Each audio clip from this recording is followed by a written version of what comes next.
আসসালামু আলাইকুম এভরিওয়ান, আশা করছি সবাই ভালো আছেন। আজকের দুপুরের খাবারে ছিল বিফ খিচুড়ি, সাথে ছিল ডিম ভুনা আর সালাদ। কাঁচামরিচ ভেঙে গরম গরম এই বিফ খিচুড়ি খেতে খুব মজা লাগছিল। খিচুড়ির সাথে বিফটাও খুব সুন্দর করে রান্না করা হয়েছে। গরুর মাংসটাও খুব নরম হয়েছিল, দেখতেই পাচ্ছেন ধরার সাথে সাথে খুলে খুলে আসছে। আমি সালাদ দিয়ে একটু গরু নিয়ে একটু মরিচ এবং একটু খিচুড়ি নিয়ে খেয়ে নিলাম। আর আপনারা তো জানেনই, যে কোনো খাবারের সাথে লেবু না হলে আমার চলেই না। এরপর ছিল ডিম ভুনা। আজকে ডিম ভুনাটা আলু দিয়ে করা হয়েছিল। মাংসের জন্য যেমন বড় বড় পিস করে আলু কাটা হয়, সেই রকমভাবে আলু কেটে এই ডিম ভুনাটা করা হয়েছিল। ডিম ভুনাটা খেতেও খুব মজা হয়েছিল। আলুগুলো অনেক ভালোভাবে সিদ্ধ হয়েছে।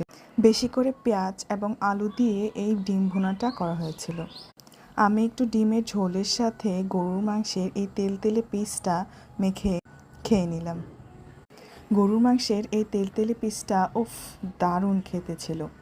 আপনারা কারা কারা কোন জায়গা থেকে দেখছেন অবশ্যই কমেন্ট করে জানাবেন। ওয়েদারটাও একটু ঠান্ডা ঠান্ডা ছিল, যার সাথে এই খিচুড়িটা বেশ মানিয়েছে আজকের দুপুরের খাবারে। আমার মিষ্টি জাতীয় খাবারের থেকে ঝাল ঝাল খাবার একটু বেশিই প্রিয়। আজকের দুপুরের খাবারটা একদম 10/10 ছিল।